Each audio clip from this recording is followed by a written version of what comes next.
policy making is one part of the job, right? The second part is then translating that policy into action on the ground. And that's where sometimes this is an outstanding policy, but even if you have a decent policy, the lot of the battle is lost when you kind of convert that into implementation or translate that into action on the ground.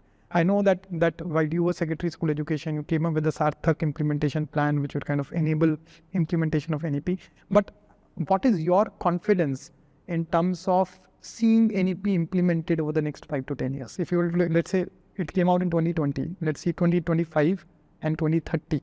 What percentage of the policy do you really believe which will be translated on the ground in 5 years and 10 years? And what gives you that kind of confidence if you are kind of optimistic? So let me start with the breaking news.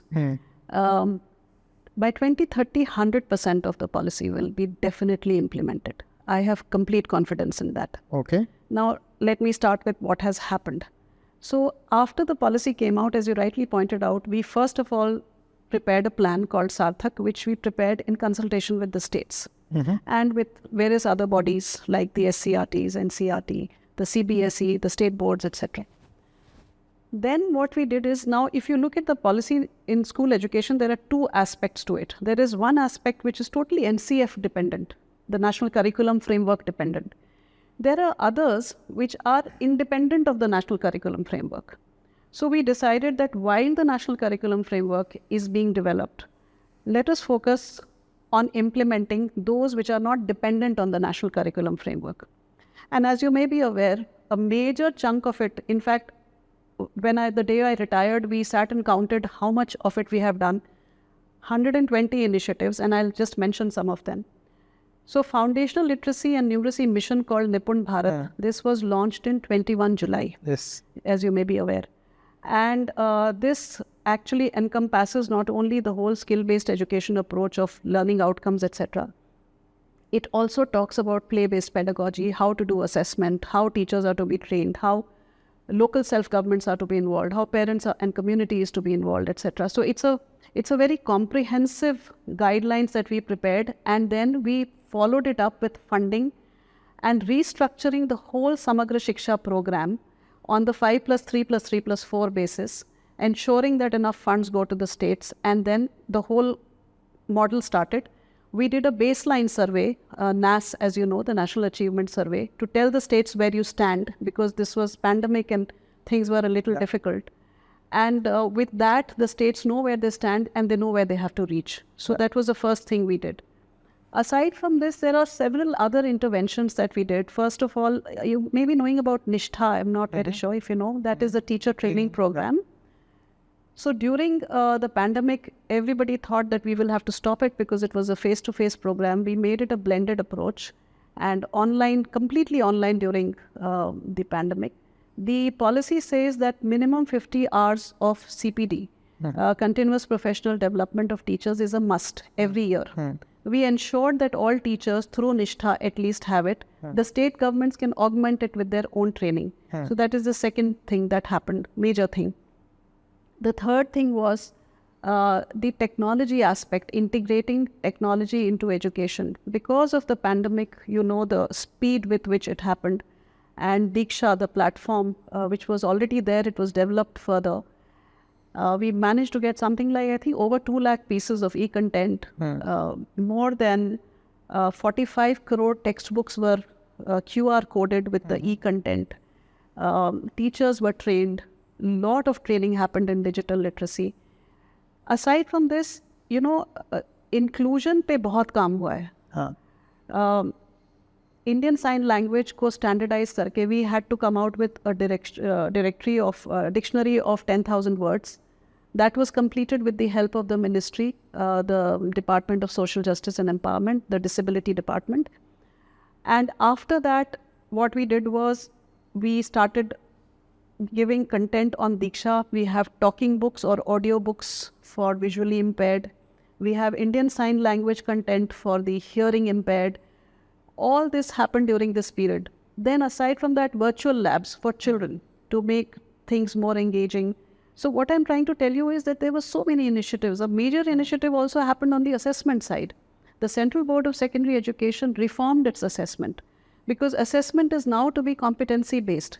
I'm glad to tell you that by 2025, both 10th standard and 12th standard question papers will have minimum 60% items or questions based on competency, because it started in 2020. Yeah. By 2025, we'll complete it. It's already there. This year, I think 30% ho chuka hai. Yeah. So all this was things which were not dependent on the NCF. So we have already started it. And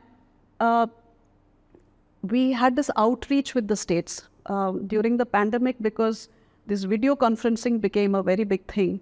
So I used to meet the states twice a month, and everything that is new, what is to be done, talking to each state, finding out the gaps, helping them, calling them to Delhi, giving them resources, etc., etc. All that happened during this period. And the states also came closer to the center, I feel, because of so much of closeness.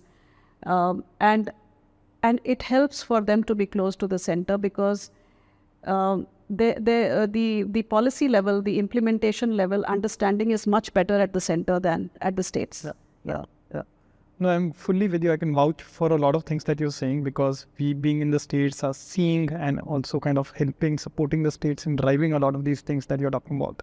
But overall, if you look at the full funnel, there's the policy, there is enabling implementation of the policy, which is what you're saying of the 120 items that have been kind of done while you were still there, non-NCF linked pieces. Then there's, of course, the input that goes into the classroom, to the teachers and so on. There's the output of that, which is actual training happening, the quality of training being good, assessments happening, results coming. And then there is the outcome, which is the learning outcome of the student kind of increasing eventually, including in Nipun, where we want to get all the students to be competent in FLN. Now, from an outcome perspective, what's your kind of sense? Because again, different implementation is with the states. Different states would kind of move at different pace. So what's your general sense, optimism on the outcome side by 2030? So I want to give you two examples which will tell you why I'm so confident. So the Honorable Prime Minister, he gave us directions that why don't you pick up the least performing districts of the country, 8 to 10 of them, work on them for a year, have certain objectives which are to be achieved, and see if they can be achieved with all that you are doing right now. So we picked up 10 districts in the country, and they are called LPDs, low performing districts, across the country. And then what we did was that first, of course, we trained them, etc. And the objective was that they had performed very badly in NAS in 2017. So we said that in the first year, you have to reach your state average. They were the lowest performing in their states. And in the second year, you have to reach the national average. Now for that, and we put the district magistrates in charge. And for that, after a lot of discussion, we realized that they are not well trained or do not have that kind of capacity. So we decided to handhold. And we prepared a step-by-step kind of a thing, intervention that they have to take. I'm glad to tell you that after 1 year, 8 districts came out. So, which shows that all the work that we had been doing, something good is possible to come out of it. That is the first thing I want to tell you. The second thing I want to tell you is that you may have heard of the PM Shri initiative. Yes. Now, the PM Shri initiative is all about schools being selected, 14,000 odd schools being selected, and then we give quality assurance. We say that in the coming 4 to 5 years, these schools will achieve this quality and they will deliver this quality to their stakeholders. Now, when we started this scheme, the Honorable Prime Minister gave us directions that selection will not happen automatically on the basis of statistics. Let it be through challenge method. So the selection was through a challenge method. The challenge method required, there were 60 indicators, and they have to ensure that they reach those indicators. Rural schools had to have 60% reach, and urban schools minimum 70%. Only then they can cross the challenge. When we started the first round, there are going to be 8 rounds, of opening the portal in which challenge will happen. We expected that in each round there will be approximately 1,500 to 2,000 schools. In the first round, we have selected 6,500 schools.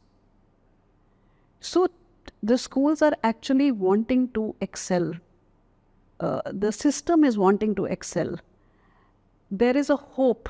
There is a motivation, and we can see it. Right. We can see it happening everywhere. Of course, there are patches where things are not happening at all. But those patches do not define what is happening today.